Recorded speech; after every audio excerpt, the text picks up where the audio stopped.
যা বলবে তার বিপরীত করতে হবে। এখানে বলে যে 5 গুণ চাঁদা দিয়েছে, তাহলে আমরা কি করব, 5 দিয়ে এটাকে ভাগ করব। ভাগ করার পরে যে ভাগফলটা পাবো সেটাকে আমরা বর্গমূল নির্ণয় করব। হাই বন্ধুরা, আশা করি তোমরা সবাই ভালো আছো এবং সুস্থ আছো। আজকে আমরা আবারও বর্গমূলের অঙ্ক শিখব। এর আগে আমরা বর্গমূলের যত নিয়ম সব শিখে গেছি। তোমরা এখনো যারা জানো না তারা চাইলে আমার চ্যানেলে ভিডিও দেওয়া আছে, দেখতে পারো, তাহলে তোমরা খুব সহজে শিখে যাবে। আজকে আমরা শিখব শিবাজি সংঘের ক্লাবে যতজন সদস্য আছে প্রত্যেকে সদস্য সংখ্যার 5 গুণ চাঁদা দিয়েছে। মোট 5,15,205 টাকা চাঁদা উঠেছে। তবে ক্লাবে কতজন সদস্য আছে? তবে শুরু করার আগে তোমরা এখনো যারা আমার চ্যানেলটি সাবস্ক্রাইব করোনি তারা অবশ্যই চ্যানেলটি সাবস্ক্রাইব করবে এবং সঙ্গে থাকবে পরবর্তী ভিডিওটি সর্বপ্রথমে তোমাদের মোবাইলে পাওয়ার জন্য। এবং অলরেডি যারা সাবস্ক্রাইব করে রেখেছো তাদের অসংখ্য ধন্যবাদ। তো বন্ধুরা, আমার ভিডিওটি যদি তোমাদের ভালো লাগে তাহলে অবশ্যই একটি লাইক, কমেন্ট এবং শেয়ার করবে। তাহলে চলো শুরু করা যাক।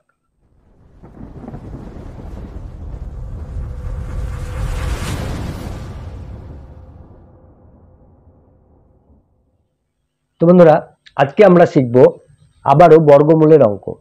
আজকে শিখব শিবাজি সংঘের ক্লাবে যতজন সদস্য আছে প্রত্যেকে সদস্য সংখ্যার 5 গুণ চাঁদা দিয়েছে। মানে যা সদস্য সংখ্যা আছে তার 5 গুণ করে চাঁদা দিয়েছে। মোট টাকা উঠেছে 5,15,205 টাকা। তবে ক্লাবে কতজন সদস্য আছে হিসাব করি বা দেখি। তাহলে আমাদেরকে কি করতে হবে? প্রথমে আমরা দেখব যে যা বলবে তার উল্টো করব। 5 গুণ চাঁদা দিতে বলা হয়েছে, এখানে 5 গুণ, তাহলে আমরা কি করব, এটাকে দিয়ে এটাকে ভাগ করব। যোগ করতে বললে বিয়োগ করব, বিয়োগ করতে বললে যোগ করব, যা বলবে তার উল্টো করব। ঠিক আছে?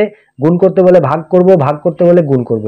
এখানে বলা হয়েছে 5 গুণ চাঁদা দিয়েছে, তাহলে আমরা কি করব, 5 দিয়ে এটাকে ভাগ করব, করার পরে এটাকে বর্গমূল বের করব, তাহলেই কতজন সদস্য আছে আমরা পেয়ে যাব। তাহলে প্রথমে আমরা এটাকে ভাগ করে নিই। 5 গুণ মানে 5 দিয়ে ভাগ করতে হবে। 5,15,205 কে, তাহলে এখানে কি আছে, 5 5 কে 5, 1 নামলো, 1 ছোট হয়ে যাচ্ছে। একটা সংখ্যা নামানোর পরে ছোট হলে আমরা কি করব, আরেকটা সংখ্যা নামাবো। এই সংখ্যাটা নামানোর জন্য আমরা এখানে একটি শূন্য নেব। ঠিক আছে?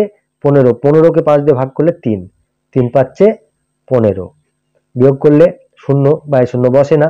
এবার কি নামলো 2, 2 নামলো, 2 5 থেকে ছোট হয়ে যাচ্ছে, তাহলে ভাগ করতে পারছি না, তার জন্য আমরা শূন্য এখানে নামিয়ে নেব। আরেকটা সংখ্যা নামানোর জন্য আমরা এখানে আরো একটি শূন্য নেব। ঠিক আছে? পরপর দুটো সংখ্যা নামালে আমাদেরকে একটি শূন্য নিতে হবে। ঠিক আছে? পরপর সংখ্যা নামলে আমরা একটি সংখ্যা এমনি নামাতে পাই, তারপরে যদি না যায় তারপরে আমরা যটা সংখ্যা নামাবো তটা শূন্য নেব। এখানে একটি নামিয়েছি তাই একটি শূন্য নিয়েছি। তাহলে 20, 20 কে 5 দিয়ে ভাগ করলে কত হয়, 4, 4 পাচ্ছে 20, শূন্য করতে শূন্য, 2 শূন্য শূন্য বসে না, বাই শূন্য বসিয়ে লাভ নেই। তাহলে আমরা কি নেবো, 5, 5টা নেমে গেল, 5 কে 5, এবার মিলে গেল। তাহলে আমরা কি পেলাম, 1,03,041। এবার এটাকে আমরা কি করব, বর্গমূল বের করব। তাহলে আমরা কতজন সদস্য আছে পেয়ে যাব। তাহলে কি 10, 30, 41। দেখো বর্গমূল ভাগ প্রক্রিয়ায় করব, তাহলে আমরা কি করব, এগুলোকে জোড়ায় জোড়ায় ভেঙে নেব। তাহলে 3 জোড়া পেয়ে গেলাম। এবারে প্রথমে আমরা দেখব কি 10 এর কাছাকাছি পূর্ণবর্গ কি আছে। 3 এর বর্গ কত, 3 তিরিক্ষে 9, তাহলে আমরা এখানে কি দেবো, 3, এখানে দেবো কত, 3, 3 তিরিক্ষে 9, বিয়োগ করব 10 থেকে 9 দিলে 1। এবার এই সংখ্যা দুটো নেমে গেল। এখানে ভাগের ক্ষেত্রে কি হয়, একটা সংখ্যা নামায়, কিন্তু যখন আমরা বর্গমূল নির্ণয় করব তখন কিন্তু জোড়া সংখ্যা নামবে। ঠিক আছে?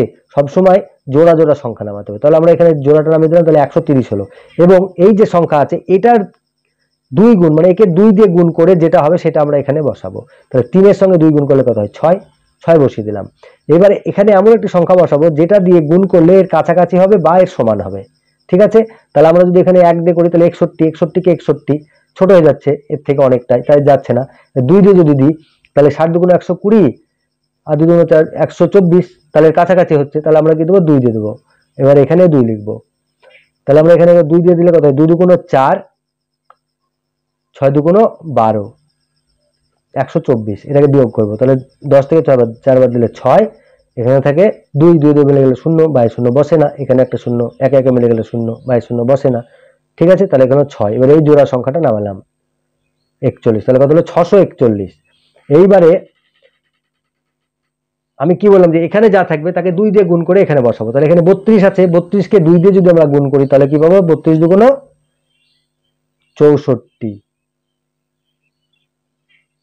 এবার এটাকে এমন একটি সংখ্যা দিয়ে গুণ করতে হবে যে সংখ্যাটি এর সমান হবে বা এর কাছাকাছি থাকবে। তাহলে আমরা যদি এখানে 1 দিয়ে গুণ করি তাহলে 641, 641 কে 1 দিয়ে গুণ করলে এটাই হয়। তাহলে আমরা এখানে 1 দিয়ে গুণ করব, এখানে 1 লিখবো। তাহলে 641 কে 641, বোঝা গেল? তাহলে সদস্য সংখ্যা কত ছিল? 321 জন। এবারে আমরা লিখব অতএব সদস্য সংখ্যা ছিল